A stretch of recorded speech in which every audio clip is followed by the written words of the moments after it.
स्वीकार करने की हिम्मत और सुधार करने की नीयत हो तो इंसान बहुत कुछ कर सकता है। ज़िंदगी बदलने के लिए लड़ना पड़ता है और आसान बनाने के लिए समझना पड़ता है। परिश्रम करने की उम्र में अगर आराम करोगे तो आराम करने की उम्र में परिश्रम करना पड़ेगा। ज़िंदगी भी लूडो की तरह है, 6 की चाहत में एक आए तो भी आगे बढ़ना पड़ता है। इंसान हमेशा तकलीफ़ में ही कुछ सीखता है, खुशी में तो वह पुराने सबक भी भूल जाता है। बड़े बुज़ुर्ग कहते हैं कि गरीब व्यक्ति की हाय और दोगले व्यक्ति की राय कभी नहीं लेनी चाहिए। कहाँ मिलेंगे लोग मन के मुताबिक, कुछ हमें भी ढलना पड़ता है उनके मुताबिक। जो खर्च कर सके वही संपत्ति का असली मालिक है, बाकी तो सभी संपत्ति के चौकीदार हैं। अहंकार मत कर किसी को कुछ भी देकर, क्या पता तू दे रहा है या पिछले जन्म का कर्जा चुका रहा है।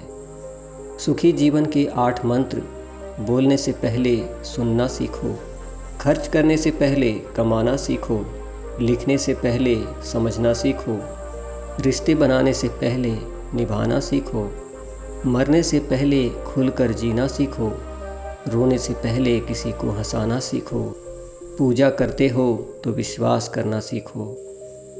संघर्ष में आदमी अकेला होता है, सफलता में दुनिया उसके साथ होती है। जिस पर ये जग हंसता है वो एक दिन इतिहास रचता है। जब गलत पासवर्ड से एक छोटा सा मोबाइल नहीं खुलता तो गलत कर्मों से जन्नत के दरवाजे कैसे खुलेंगे। समय और शब्दों का उपयोग लापरवाही से नहीं करना चाहिए, क्योंकि ये दोनों न तो दोबारा आते हैं और न मौका देते हैं।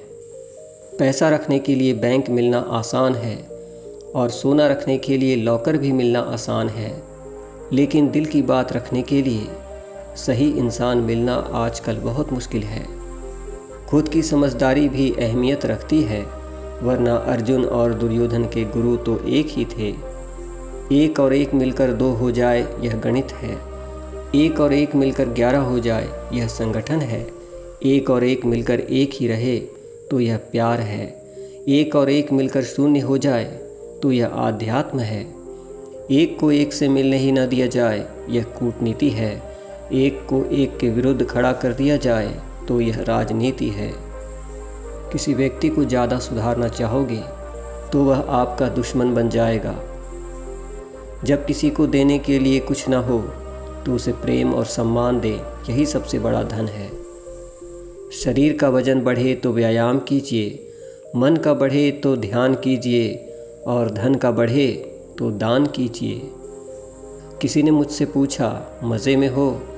मैंने जवाब दिया, आनंद में हूँ। तो उन्होंने कहा, दोनों में क्या फ़र्क है? तो उनको बताना पड़ा कि मज़े के लिए पैसा चाहिए और आनंद के लिए प्रभु की कृपा चाहिए। शमशान की राख देखकर मन में एक विचार आया, केवल राख होने के लिए इंसान ज़िंदगी भर दूसरों से कितना जलता है। एक कवि बाग से गुज़र रहे थे। बाग में हज़ारों फूल खिले थे। बाग का नज़ारा स्वर्ग के समान था। कवि महोदय एक फूल के पास गए और बोले, मित्र, तुम कुछ दिनों में मुरझा जाओगे, इस मिट्टी में मिल जाओगे, फिर भी इतना मुस्कुरा रहे हो, इतना खिले रहते हो, दुख नहीं होता? फूल कुछ नहीं बोला। इतने में एक तितली कहीं से उड़ती हुई आई और फूल पर बैठ गई। काफ़ी देर तक तितली ने फूल की ताज़गी का आनंद उठाया और फिर उड़ चली। कुछ देर बाद एक भंवरा आया और फूल के चारों ओर घूमते हुए मधुर संगीत सुनाया। फूल पर बैठकर खुशबू बटोरी और कुछ देर बाद वह भी उड़ गया। धीमी धीमी हवा में फूल भी डोलता रहा। एक मधुमक्खी आई और फूल का ताज़ा और सुगंधित पराग पाकर खुश हो गई। फलों का रस पिया और शहद बनाने के लिए उड़ गई। एक छोटा बच्चा बाग में अपनी माँ के साथ आया। वह फूल को देखकर उसके पास गया। उसने अपने कोमल हाथों से कुछ देर फूल को स्पर्श किया और फिर अपने खेल में रम गया।